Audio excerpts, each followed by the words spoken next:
하루 만에 3만 3천 명이 늘었습니다. 확진자가 이제 9만 명을 넘어섰고 이대로면 10만 명대에 곧 도달할 것으로 보입니다. 다음 달 초엔 하루에 20만 명이 나올 거란 예측까지 나왔습니다. 60세 이상 고위험군이 특히 걱정입니다. 성화성 기자입니다. 서울의 한 요양병원입니다. 병동 한 곳이 통째 격리됐습니다. 지난 11일 이후 환자 등 35명이 확진된 겁니다. 최근 한 달간 요양병원과 요양시설에서 121건의 집단 감염이 발생했습니다. 환자 등 약 3,800명이 확진됐습니다. 병원 이송이 늦어지기도 합니다. 집단으로 생겼을 때 이송하는 속도라든지 이런 부분은 좀 못 다룰 수도 있습니다. 신규 확진자는 9만 443명으로 최고치를 또 갈아치웠습니다. 다만 위중증은 300명대, 사망자는 39명입니다. 방역당국은 위중증 증가세는 크지 않다라고 밝혔습니다. 하지만 60세 이상 고위험군은 사정이 다릅니다. 신규 확진자 중 60세 이상 확진자가 차지하는 비중이 이번 달 첫째 주엔 9.2%였는데 둘째 주엔 11.7%로 늘었습니다. 확진자가 급증하면 60세 이상 사망자가 늘어날 가능성이 큰 겁니다. 방역당국은 조만간 하루 확진자가 13만에서 17만 명까지, 일부 전문가들은 20만 명까지 내다보고 있습니다. 3월 초 정도에 이제 20만 명 정도의 확진자가 나올 거고 그때부터는 정점에 돌입하는 기간이 될 거라고 말씀을 드리고 있는데요. 중환자는 훨씬 더 증가할 것으로 예상을 하고요. 이 때문에 정부가 사회적 거리 두기를 섣불리 풀어선 안 된다는 목소리가 커지고 있습니다. JTBC 성화선입니다. 사회 안전망도 위협을 받고 있습니다. 한 파출소에선 절반이 넘는 경찰관이 확진됐고 병원에서도 집단 감염이 발생했습니다. 유한울 기자입니다. 파출소 앞에 때 아닌 폴리스 라인이 생겼습니다. 순찰차도 모두 멈춰 섰습니다. 이 파출소 경찰관 35명 가운데 19명이 코로나에 걸렸기 때문입니다. 기존 음성 받은 사람들은요, 저희가 사무실을 방어 근무합니다, 2명씩. 수도권의 한 대학병원에선 이틀 새 의료진 40여 명이 감염됐습니다. 여러 부서에서 확진자가 속출하는 만큼 비상근무 계획에 들어갔습니다. 병원 관계자는 밀접 접촉자라도 3차 접종을 했으면 격리 없이 근무 중이라면서 그렇게 하지 않으면 병원을 운영하기 어렵다고 전했습니다. 경찰과 소방 등 다른 사회 필수 기관들도 우선 업무를 줄이는 등 비상근무 계획을 준비 중입니다. 해당 기관이 가지고 있는 필수적 기능이 와해되는 상황을 상정하고 거기에 따라서 어떻게 인력을 재배치하고 업무를 보존할 것인가에 대한 정부 부처에서도 확진자가 계속 나오는 가운데 유근혁 복지부 차관이 재택치료 중 겪은 고충을 밝혀 눈길을 끌었습니다. 저도 그 의료기관에 전화를 몇 번 했는데 전화가 연결이 안 됐어요. 신평원의 이제 리스트를 보고 약 처방을 받기 위해서 병원에 전화를 드렸는데 급증하는 확진자로 재택치료 체계에도 부담이 크게 늘어난 만큼 보완책 마련을 서둘러야 한다는 지적입니다. JTBC 유한울입니다. 공식 선거운동 이틀째입니다. 이 시각 후보들 소식을 현장 연결해서 바로 들어보겠습니다. 이희정 전다빈 기자가 연결이 돼 있습니다. 먼저 이재명 후보 쪽으로 가겠습니다. 이희정 기자, 어제 이어서 오늘 저녁도 서울에 있군요. 네, 이 후보는 어제에 이어서 이틀째 서울 유세에 집중하고 있습니다. 지금은 잠실 세내역에서 시민들을 만나고 있는데요. 저는 현장을 좀 더 잘 보여드리기 위해 주변 건물 옥상에서 전해드리고 있습니다. 네, 보시는 것처럼 이 후보는 아예 도로변에 유세차를 세우고 연설하고 있는데요. 앞으로 좋은 정책, 좋은 인재를 두루 쓰고 또 진영 가리지 않고 민생을 제대로 챙기겠다고 말하고 있습니다. 민주당은 국민의당 캠프의 인명사고에 조의를 표하면서 오늘 하루 전국 유세장에서 율동과 로고송 방송을 모두 중단했습니다. 네, 이재명 후보가 2030 유권자들도 만났는데 어떤 점을 강조했습니까? 네, 낮에는 젊은 층이 많은 강남역 일대를 돌았습니다. 점심시간을 이용해서 2030 젊은 유권자들과 스킨십에 나선 건데요. 청년들에게 기회를 주는 국가를 만들겠다면서 윤석열 후보와의 차별성을 또 강조했습니다. 직접 보시겠습니다. 지금도 경제가 죽든 말든 주식시장이 망가지든 말든 외국에 투자한 기업들의 주가가 폭락하든 말든 사드 배치 불필요한 얘기하면서 긴장을 고조시킵니다. 주가지수 5천 시대 향해 가겠습니다. 이 후보는 또 오전에는 이 택시업계를 만나서 택시업계가 요구하는 택시 전용 고속도로 검토 등을 약속하며 또 표심에 호소했습니다. 네. 자, 이번엔 윤석열 후보 쪽으로 가보겠습니다. 전다빈 기자, 장례식장에 있군요. 어제 국민의당 유세버스에서 사고가 있었는데 윤석열 후보가 조문하러 간 겁니까? 네, 곧 조문을 하러 올 예정입니다. 국민의힘 측은 8시에서 9시쯤으로 도착 시간을 예고했습니다. 안철수 후보가 직접 조문객을 맞이하고 있기 때문에 윤 후보와도 자연스럽게 만날 것으로 보입니다. 안 후보는 오늘 오후 5시쯤에 이곳에 도착을 했는데요. 비통한 듯 말을 아꼈습니다. 또 민주당뿐만 아니라 국민의힘도 애도 차원에서 오늘 하루 유세 현장에서 로고송과 율동을 중단했습니다. 윤 후보는 오늘 호남, 충북, 강원 지역을 도는 강행군을 펼쳤는데요. 전주 지역 유세 현장 보시겠습니다. 이제 새 역사를 여러분과 함께 만듭시다. 지역주의 사슬을 끊고 통합과 포용의 대한민국을 여러분과 함께 만들겠습니다. 네, 윤석열, 안철수 후보가 만나게 될 것 같은데 조문 자리지 않습니까? 그래서 확대 해석은 경계하자는 얘기도 나오고 있죠. 네, 그렇습니다. 오늘 만나게 되면 안철수 후보가 지난 13일 단일화 제안을 한 이후에 처음으로 마주하는 자리입니다. 그렇지만 자리가 자리이니만큼 관련 논의가 이뤄지기는 어려울 것이라는 게 측근들의 설명인데요. 이양수 국민의힘 수석 대변인은 도의적인 차원에서 조문을 가는 것이라면서 정치적인 해석을 경계했습니다. 또 국민의당 관계자도 현재 안 후보가 상심이 큰 상황이라면서 단일화 얘기는 어려울 것이라고 전해왔습니다.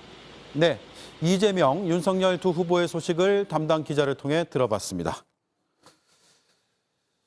안철수 후보의 선거 유세 버스에서 벌어진 사망사고 소식입니다. 문제의 버스는 불법 개조된 차량이었습니다. 유세를 위해 LED 전광판을 달아놨는데 여기에 쓰려고 발전기도 설치해 돌렸습니다. 여기서 일산화탄소가 유출된 것으로 경찰은 보고 있습니다. 정영재 기자입니다. 경찰이 버스 문을 두드립니다. 반응이 없자 문을 열고 들어갑니다. 쓰러진 두 사람을 밖으로 꺼냅니다. 심폐소생술을 이어가다 구급차에 태웁니다. 선거운동 시작 첫날인 어제 국민의당 안철수 후보 유세버스에서 운전기사와 당원이 숨진 겁니다. 경찰은 짐칸에 있던 발전기에서 나온 일산화탄소가 버스 안으로 들어간 것으로 보고 있습니다.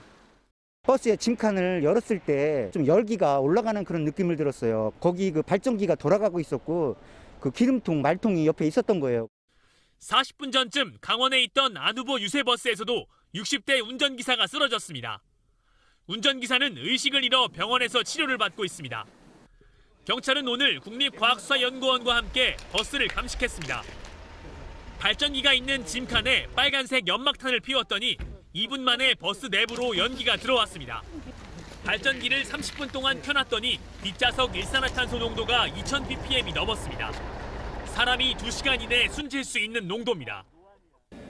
사고가 난 버스입니다. 사람들이 타고 내리는 문과 운전석 창문을 빼면 다른 창문은 열 수 없습니다. 발전기가 들어있는 이 적재한 문을 열게 되면 LED 전광판과 사진도 잘 보이지 않습니다. 사실상 선거운동을 위해선 문을 열어놓기 어려운 구조입니다. 이런 이유로 선거 유세 차량으로 버스는 잘 쓰지 않습니다. 국민의힘과 더불어민주당도 버스 유세 차량은 한 대도 없다고 밝혔습니다. 버스 업체는 문을 열고 작동해야 하는 안전수칙을 여러 번 전달했다고 주장했습니다. 그런 걸 안 지키시면 그렇게 얘기를 하고 나 그때 세 번, 네 번씩 얘기를 하고 보냈는데. 하지만 이 버스 불법 개조 차량입니다. 버스 외부에 LED 전광판을 설치하려면 구조 변경 신청을 받아야 하지만 그렇지 않은 겁니다. 고용노동부는 중대재해법 적용이 가능한지 살펴보고 있습니다. JTBC 정영재입니다. 코스피 상장사에서 거액의 횡령 사건이 일어나 주식 거래가 정지됐습니다. 재무팀 직원이 5년간 250억 원 가까운 돈을 빼돌렸습니다. 회사는 뒤늦게서야 알게 됐습니다. 이 돈 주식 투자나 유흥에 쓰인 것으로 알려졌습니다. 여도현 기자가 취재했습니다. 전동 공구를 전문으로 생산하며 코스피에도 상장된 계양 전기입니다. 재무팀 김모 대리의 횡령이 드러나면서 오늘부터 주식 거래가 정지됐습니다. 공시된 횡령액은 245억 원으로 자기 자본의 12.7%입니다. 김 씨는 지난달까지 5년간이나 돈을 빼돌려온 것으로 파악됐습니다. 본인 진술에 의하면 2011년부터 횡령을 해왔고요. 재무 업무를 하면서부터 시작이 되었다. 구매 장부를 조작하고 은행 잔고 증명서에 맞춰 재무제표를 꾸며왔는데 그동안 회사는 알지 못했습니다. 금액이 소액이다 보니까 이제 본인이 이제 그거를 맞출 수가 있던 건데 작년 같은 경우는 좀 금액이 크다 보니까 본인이 어떻게 스스로 할 수 없는 지경이 이를 거죠. 회사가 감사를 위해 회계 자료를 달라고 해도 계속 버텨오던 김 씨는 뒤늦게 범행을 털어놨습니다. 회사는 김 씨가 개인 계좌로 돈을 빼돌려 주식과 가상화폐 투자, 그리고 도박이나 유흥으로 모두 탕진했다 말했다고 설명했습니다. 고소장을 접수한 경찰은 곧바로 수사에 들어갔습니다. 회사는 상장 적격성 심사까지 받을 처지에 놓였는데 애꿎은 투자자들이 그 피해를 안고 있습니다. JTBC 여도현입니다. 경북 영덕에서 산불이 크게 났습니다. 주변 시도에 소방력까지 모으는 동원령 1호가 발령이 됐습니다. 지난해 2월 안동 산불 이후 처음입니다. 현장을 바로 연결하겠습니다. 윤두열 기자, 불씨가 한번 꺼졌다가 되살아난 거라면서요? 네, 경북 영덕군 사마리에 있는 한 야산에서 어제 오전 4시쯤 불이 났습니다. 7시간 만인 오전 11시쯤에 두 불을 껐고 이후엔 잔불까지 모두 끈 줄 알았습니다. 하지만 다시 불씨가 살아났습니다. 강풍주의보가 내려질 만큼 바람이 강하게 불어섭니다. 오늘 새벽 다시 불이 붙어서 바람을 따라 계속 번지고 있습니다. 그렇군요. 지금도 불이 계속 번지고 있지만 이 시간이면 소방 헬기가 뜰 수가 없는 시간 아닙니까? 네, 헬기만 36대가 동원이 됐는데 해가 지자마자 헬기는 모두 철수를 했습니다. 불이 능선을 따라서 옮겨 붙고 있기 때문에 이 진화헬기 없이는 불을 끄는 게 지금 매우 어려운 상황입니다. 밤사이엔 드론을 띄워서 불이 어디로 번지고 있는지 먼저 본 다음 진화대를 그쪽으로 투입하는 이 야간 진화 작전을 시작했습니다. 또 소방청이 동원령 1호를 발령했는데요. 대구와 경기, 대전 등 전국 8개 시도에 있는 펌프차와 물탱크차가 이쪽으로 속속 모이고 있습니다. 네, 인근 마을의 주민들의 안전이 걱정이 됩니다. 대피를 한 상태입니까? 네, 제 뒤로 소방차가 보일 겁니다. 또 그 옆으로는 이렇게 가스통이 많이 있습니다. 뒷산까지 불이 번진 곳이어서 아직 연기가 뿌옇게 가득 차 있습니다. 밤사이에 혹시나 민가나 여기 이곳처럼 이렇게 가스통 등 위험한 물건들이 많이 있는 곳 쪽으로 불이 번지지는 않을까 해서 이렇게 소방차가 곳곳에 배치가 돼서 방어선을 구축하고 있습니다. 영덕군은 불이 나자 제가 있는 화수리 등 3개 마을 300여 명 주민에게 대피령을 내렸는데요. 지금 불이 더 번지면서 16개 마을 1,900여 명으로 확대했습니다. 아직 인명 피해는 없습니다. 주민 얘기 들어보겠습니다. 우리 집이 그 산 밑에거든. 그쪽 왔네. 우리 집 산 밑에까지 큰일 났다. 아니 그러니까 아까는 저 멀리 아까는 멀리 갔는데 가깝게 왔구만. 아이고 우리는 들어가. 네, 주민들은 오늘 밤 마을 회관에서 조마조마한 마음으로 밤을 새야 합니다. 네, 경북 영덕의 산불 현장에서 윤두열 기자가 전해드렸습니다. 코로나로 생계가 어려워져 오토바이 배달에 나섰다가 큰 사고를 당한 체육관 트레이너 소식이 저희 뉴스룸을 통해 보도됐습니다. 그 뒤에 많은 분들이 관심을 가져주셨습니다. 사고 소식을 모른 채 아빠를 기다리던 아이들을 위해 써달라며 후원과 응원이 쏟아졌습니다. 그 마음들이 온전히 전해졌는지 깨어나기 힘들었던 피해자의 의식이 돌아왔습니다. 이혜성 기자입니다. 사고가 난 건 배달 일을 시작한 지 이틀 만이었습니다. 이걸 한다고? 와, 오토바이는 박살났고 운전자는 세 바퀴를 돈 뒤 떨어졌습니다. 아파트 관리비조차 내지 못해 시작한 배달이었습니다. 피해자 윤모 씨는 32살 두 아이 아빠, 직업은 체육관 트레이너였습니다. 코로나로 회원수가 줄면서 경제 상황은 한계에 몰렸습니다. 뭐든 해서 돈 벌어오겠다던 아빠는 한순간 식물인간 판정을 받았습니다. 사연을 본 많은 체육업계 종사자들이 비슷한 처지와 상황에 공감했습니다. 눈물이 났습니다. 얼마나 힘들었으면 그렇게 했을까? 그 힘듦에 대한 어떤 동질감이 있었던 것 같아요. 이 사고 현장이 마치 저희 체육인들의 그런 현실을 담고 있는 것 같아서 힘든 모습이 바로 이제 그 배가 돼서 저한테는 느껴졌었어요. 해시태그를 함께 붙이며 후원금을 모으기 시작했습니다. 사실 저도 그 금액 액수를 보고 사실 처음에 놀라긴 했어요. 우리 업계가 이렇게 되게 아직까지는 좀 따뜻하구나. 닷새 만에 후원금 2,300만 원을 모았습니다. 치료비는커녕 당장 생활조차 막막했던 윤 씨 가족은 생각지도 못한 선물을 받았습니다. 얼떨떨했어요. 제가 이렇게 큰 돈을 받아도 되는 건가? 저희보다 어려운 사람도 많은데. 마음이 모이는 사이 깨어나기 힘들 거라던 윤 씨는 한 달 만에 의식을 찾았습니다. 여기가 어딘지 알겠어? 찰나의 충돌은 기억하지 못했습니다. 의사 선생님들도 진짜 죽다 살아났다고 사는 게 신기할 정도라고. 이제 두 아이들과 영상통화를 할 만큼 상태가 나아지고 있습니다. 보자마자 엄청 울더라고. 아빠가 먼저. 보자마자 너무 울어가지고. 윤 씨가 언제 완쾌될지는 아직 알 수 없습니다. 다만 도움을 준 사람들도 받은 가족도 희망이란 단어를 믿게 됐습니다. JTBC 이혜선입니다. 횡령 의혹을 받고 있는 김원웅 광복 회장이 자진 사퇴했습니다. 그런데 물러나면서도 사람 볼 줄 몰라 생긴 불상사라고 의혹을 부인했습니다. 김민광 기자입니다. 광복회를 관리 감독하는 보훈처는 지난 10일 김 회장이 국회 카페 수익금을 개인 용도로 쓴 정황이 확인됐다고 밝혔습니다. 하지만 김 회장은 명백한 명예훼손이라며 의혹을 부인해왔습니다. 김 회장이 사퇴를 거부하며 광복회 내부 갈등은 점차 심해졌습니다. 일부 회원들은 광복회관 점거 농성을 예고했고 오는 18일엔 김 회장 불신임한 표결을 위한 임시총회도 예정돼 있었습니다. 반발이 거세지자 김 회장은 결국 자진 사퇴를 결정했습니다. 그는 회원 여러분의 자존심과 광복회의 명예에 누를 끼친 것에 머리 숙여 사과드린다고 밝혔습니다. 그러면서도 사람을 볼 줄 몰라 생긴 불상사라며 횡령 의혹은 부인했습니다. 김 회장이 물러남에 따라 농성은 취소됐지만 일부 회원들은 광복회관 앞에 모여 지도부 전원 사퇴를 요구했습니다.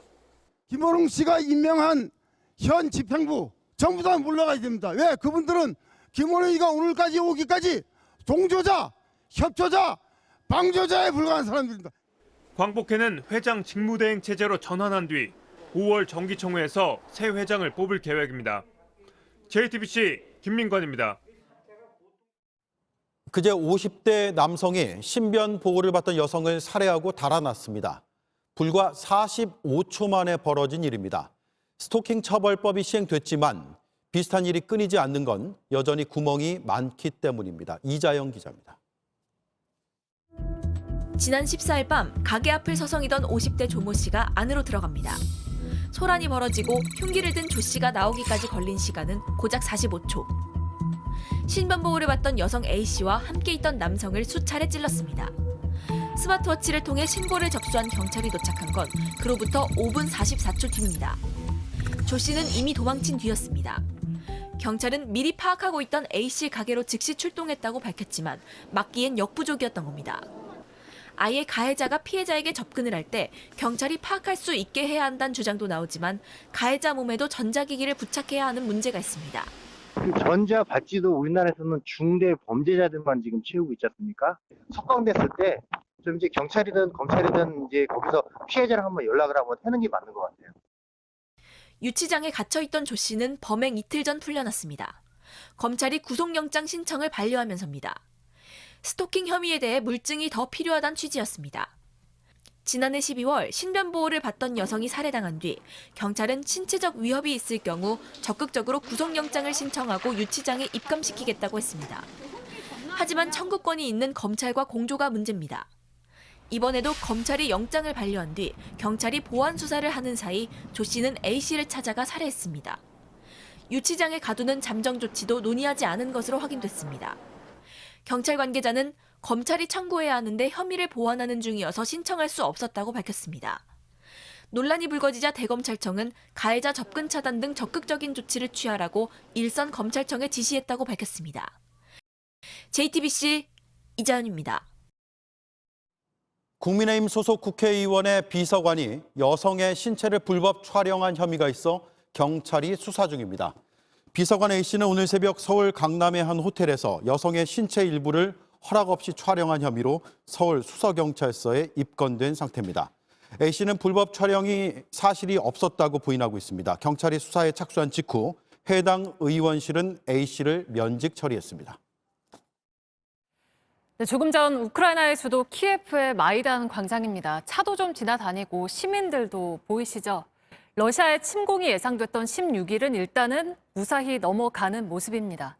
러시아는 일부 군대를 철수시켰다고 했고 미국은 대화를 강조하면서도 아직 마음을 놓을 순 없다는 분위기입니다. 김필규 워싱턴 특파원입니다.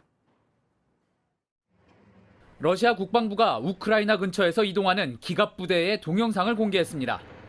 국경지대에서 훈련을 마친 뒤 군 일부가 철수한다고 미국과 유럽에 보여준 겁니다. 숄츠 독일 총리를 만난 푸틴 러시아 대통령도 한 발 물러선 모습을 보였습니다. По поводу хотим мы этого или нет? Конечно, нет. Именно поэтому мы и выдвинули предложение о переговорном процессе, результатом которого 일부 매체는 우크라이나의 나토 가입이 지금은 힘들 거란 숄츠 총리의 말이 푸틴 대통령을 움직였다고 보도했습니다. 바이든 미국 대통령은 예정이 없던 회견을 열었습니다. That some military units are leaving their positions near Ukraine. That would be good, but we have not yet verified that. 러시아 국민은 자신들의 적이 아니라면서 고위급의 대화도 강조했습니다. The Russian government publicly proposed to continue the diplomacy. I agree. We should give the diplomacy every chance to succeed. 하지만 우크라이나 주변에 남은 15만 러시아 병력은 여전히 위협이라고 했습니다. 보리스 존슨 영국 총리 역시 인근 벨라루스에서 야전 병원을 세운 러시아의 의도를 의심했습니다. 일단 외교의 창은 열렸지만 오는 20일 러시아군이 훈련을 마치고 모두 돌아가기 전까지는 완전히 마음을 놓을 수 없다는 게 미국과 서방의 반응입니다. 워싱턴에서 JTBC 김필규입니다. 2달 전 7층짜리 상가 건물의 기둥이 부서지고 주변 땅이 꺼지면서 수백 명이 대피하는 일이 있었습니다. 안전진단 결과가 오늘 나왔는데 철거를 해야 할 정도로 심각한 걸로 드러났습니다. 30년 전의 부실 시공이 원인으로 꼽힙니다. 공다솜 기자입니다. 콘크리트 기둥 곳곳이 떨어져 나가면서 안에 있는 철근 구조물이 훤히 보입니다. 경기도 고양시의 7층짜리 상가 건물의 지하 주차장입니다. 지난해 12월 기둥 6개가 부서지고 건물 주변에 땅까지 주저앉으면서 수백 명의 입주민이 대피했습니다. 이후 고양시가 출입을 통제하고 안전을 진단한 결과 최하 등급인 2등급이 나왔습니다. 2급은 회생이 안 되는 겁니다. 그래서 결론은 안타깝지만 건물을 철거 쪽으로 가야 되지 않겠냐. 시는 30년 전에 당초 계획과 달리 부실하게 시공했기 때문이라고 설명했습니다. 우선 건물을 지지하는 말뚝을 지하 안반까지 받기로 하고는 콘크리트를 쌓아 바닥을 다지는 데 그쳤습니다. 건물 안을 넓히려고 한쪽 벽면은 콘크리트를 한 겹 더 두르는 것도 생략했습니다. 도면에는 콘크리트 벽으로 형성이 돼 있어야 하는데 절단을 해서 4군데를 확인한 결과 벽이 조적벽으로 돼 있고요. 콘크리트 강도마저 기준에 못 미치는 불량이었던 것으로 조사됐습니다. 또 지하수가 들어오는 것을 막는 조치 역시 제대로 안 된 것으로 나타났습니다. 이런 복합적인 부실 때문에 시간이 흐르면서 건물이 뒤틀려 버렸다는 게 시의 설명입니다. 지하 3층, 지하 2층 바닥이 숫자상으로는 약 20mm 정도 내려앉았다. 이렇게 보셔도 될 것 같고요. 지금도 건물이 조금씩 내려앉고 있다. 1993년에 이 건물의 시공을 맡았던 업체는 이미 폐업한 상태인 것으로 파악됐습니다. JTBC 공다솜입니다. 연초에 1년치 자동차세를 한꺼번에 내면 세금을 10%가량 깎아줍니다. 그런데 국산차 운전자들 사이에서는 이렇게 아껴도 값비싼 수입차보다 세금을 더 많이 내야 한다는 불만이 나옵니다. 오래전에 생긴 기준이 현실을 반영하지 못해 생기는 역차별이란 건데 방법이 없을지 오원석 기자가 알아봤습니다. 소나타, 그랜저 같은 국산 중형차를 타는 사람 가운데 자동차세를 낼 때마다 기준을 이해할 수 없다는 이들이 적지 않습니다. 벤츠, BMW 같은 비싼 수입차가 배기량이 작다는 이유로 세금을 국산차보다 적게 내기 때문입니다. 상관관계가 좀 예전에 비해서는 많이 줄어든 것 같고요. 차 가격에 비례해서 자동차세를 매기는 게 적절하다고 생각을 합니다. 이런 상황이 생기는 건 지방세법이 차값에 관계없이 배기량이 클수록 세금을 더 내도록 돼 있기 때문입니다. 55년 전인 1967년에 생긴 기준입니다. 통상 배기량이 크면 힘이나 속도가 더 좋은데 그러면 기름을 더 많이 쓰니 세금을 더 내야 한다는 논리입니다. 하지만 10여 년 전부터 수입차들이 배기량을 줄이면서 역차별 논란이 커졌습니다. 실제 차값이 3,300만 원인 국산 그랜저 운전자는 자동차세를 64만 원 넘게 냅니다.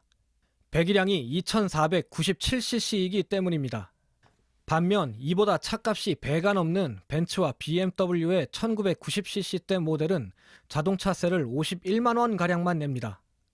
배기량 기준만 있다 보니 아예 그런 개념 자체가 없는 전기차엔 똑같이 13만 원을 매기고 있습니다.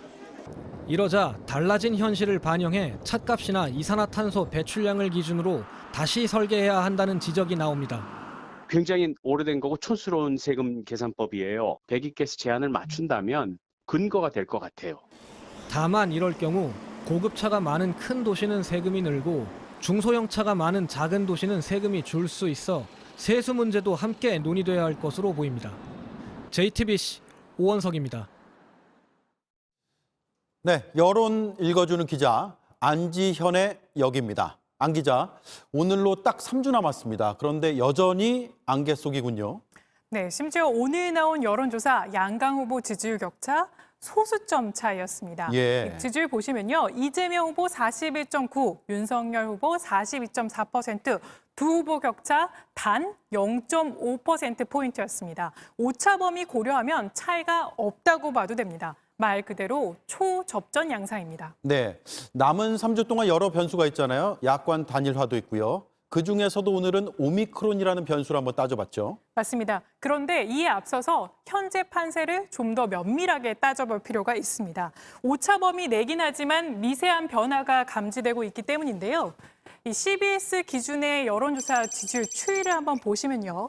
지난주 대비해 이번 주에 이재명 후보 지지율 3.3%포인트 올랐습니다. 예. 윤석열 후보의 적폐 수사 발언 이후에 생긴 미세한 변화라고 할 수 있는데요. 일각에선 문재인 대통령을 지지하지만 이 후보는 지지하지 않던 이른바 친문 성향의 유권자가 소폭 결집한 결과다. 이런 분석이 나옵니다. 그런데 이 분석이 맞는지 저희가 한번 따져보기 위해서 민주당 지지층 내에서 이재명 후보의 지지율 추이를 살펴봤더니요.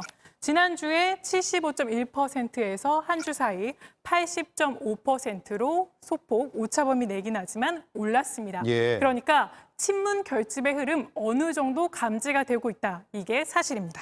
네, 오미크론 변수 얘기로 들어가 보겠습니다. 이게 앞서도 전해드렸지만 쉽게 꺾이지 않을 것 같습니다. 오히려 더 확산할 것 같은데 이 확산세가 어떤 영향을 줄까요?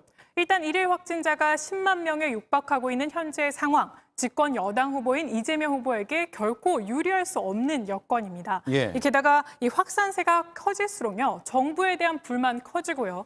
정권 심판 여론 더 높아질 수 있기 때문인데요. 이 실제로 지역별 그 여론 추이를 한번 보시면 지역 중에서도 이 대선 결과를 좌우할 수 있는 수도권 민심, 이 부동산뿐만 아니라 코로나19 대응에 굉장히 민감한데요. 실제로 이 서울의 민심, 현재 민심 조선일보 기준으로 한번 살펴보면 이재명 후보 30.4, 윤석열 43.7%로 오차범위 내긴 하지만 13.3%포인트 윤 후보가 높은 상황이었고요. 예. 경기도를 한번 살펴보면요. 경기도 역시 두 후보의 격차는 줄어들긴 하지만 윤석열 후보가 6.4%포인트 더 높은 수치 나타냈습니다. 그러니까 오미크론 확산세가 더 커질 경우 이 후보가 다소 열세인 이 수도권 민심에서도 이 일정한 이 한계가 있다. 더 오를 부딪히는 데 한계가 있다. 이런 변수가 가능합니다. 또 실제로 저희가 이 한국갤럽의 여론조사를 한번 보시면요. 코로나19 정부 대응 평가인데 이 긍정 평가, 오미크론 확산세가 더 커지면서 이 51%에서 45%로 소폭 하락했습니다. 때문에 이 후보로선 고민이 깊은 대목일 수밖에 없습니다. 하지만 윤 후보 역시 고려해야 할 부분이 있습니다. 윤 후보 현재 지지율 가장 높은 계층, 이 세대별로는 60세 이상인데요. 그런데 이 윤 후보를 적극 지지하는 이 60세 이상 고령층이 투표장에 나오는 걸 오미크론 확산세가 커지면 꺼릴 수 있습니다. 이 박빙 상황에서 이 또한 변수가 될 수 있는 겁니다. 예. 그래서 오늘의 결론은요. 오미크론 확산 속에 여전히 박빙 흐름인 이번 대선, 이 코로나 해결책에 연동될 수 있다. 이렇게 하겠습니다. 네, 여기까지 듣겠습니다. 안지연의 여기였습니다. JTBC가 중앙선거관리위원회와 함께 대선 투표를 독려하기 위한 선거송을 제작했습니다. JTBC 오디션 프로그램 슈퍼밴드2와 풍류대장에서 우승을 차지한 뮤지션들이 참여했습니다. 김영민 기자입니다. JTBC 오디션 프로그램 슈퍼밴드2와 풍류대장에서 각각 우승을 차지한 크랙실버와 서도밴드. 대선 투표를 독려하기 위한 JTBC 선거송 제작에 나섰습니다. JTBC 대선 개표 방송 슬로건인 비전 어게인을 공통 제목으로 각 밴드가 직접 작사 작곡을 맡았습니다. 크랙실버는 정통 헤비메탈 장르로 우리가 만들어가는 세상. 서도밴드는 이른바 조선팝, 퓨전 국악을 기반으로 너와 나 하나 되어 대한민국 만들자. 투표에 참여하자 메시지를 담았습니다. 통합시키고 단결될 수 있는 그런 계기를 만들어주시는 분이 대통령이 되셨으면 좋겠습니다. 우리 모두의 대한민국을 만들자라는 가사를 제가 썼거든요. 그래서 우리가 바라는 그런 대한민국이 되기를 소망하고 염원합니다. JTBC 유튜브 채널 등 소셜미디어에는 선거송 제작 과정을 담은 영상도 공개됐습니다. 대선 당일인 3월 9일, 크랙실버와 서도밴드는 JTBC 개표 방송에 출연해 선거송 무대를 선보입니다. JTBC 김영민입니다.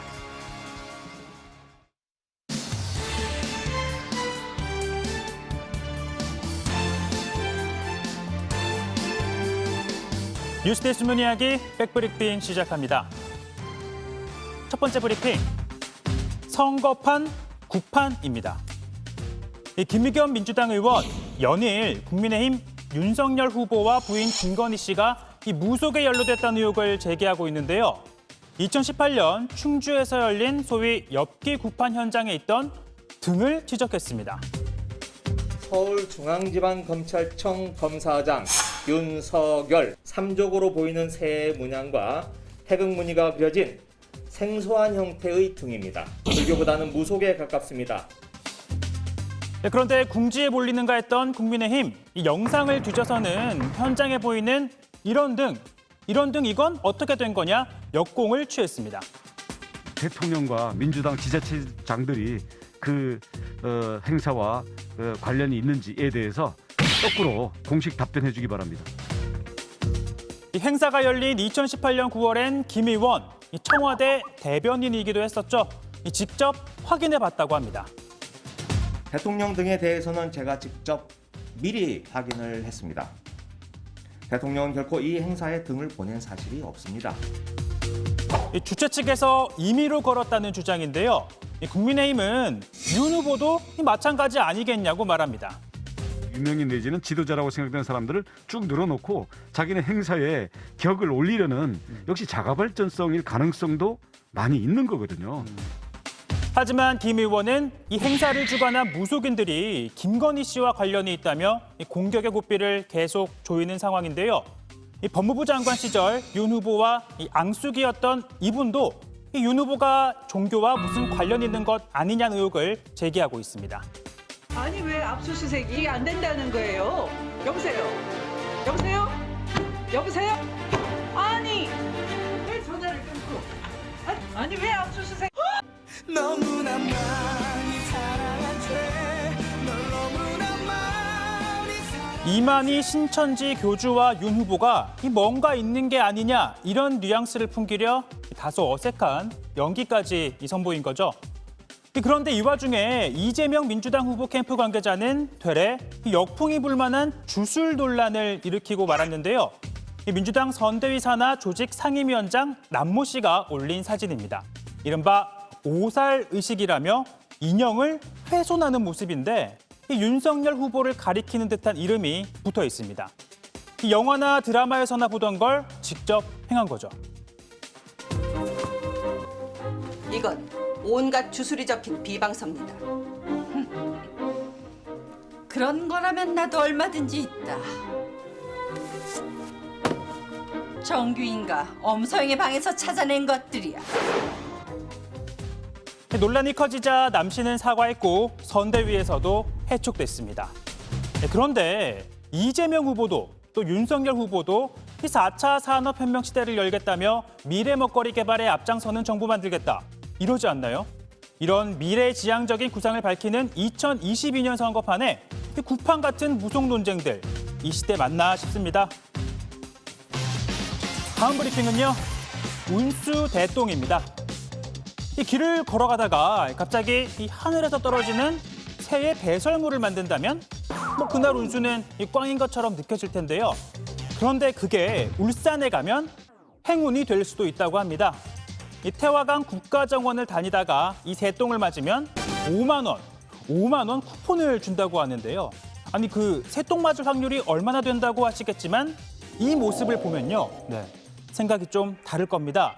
이 겨울철 태화강을 찾아오는 떼까마귀 모습인데요. 이 하늘이 새까말 정도로 이 국물을 선보이기도 합니다. 하지만 이 주변 시민들에겐 소음 그리고 배설물 등으로 이 반갑지 않은 손님이죠.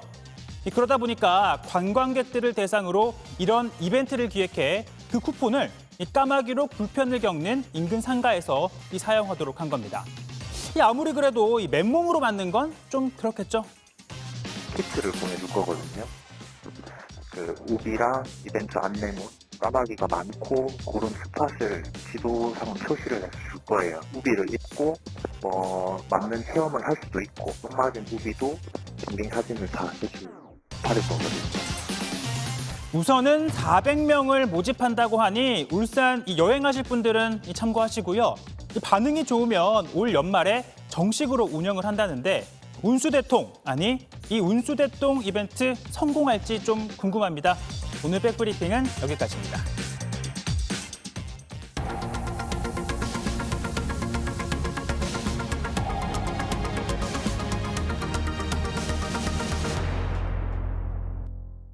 밤사이 서해안과 제주도에 눈이 많이 올 거란 예보입니다.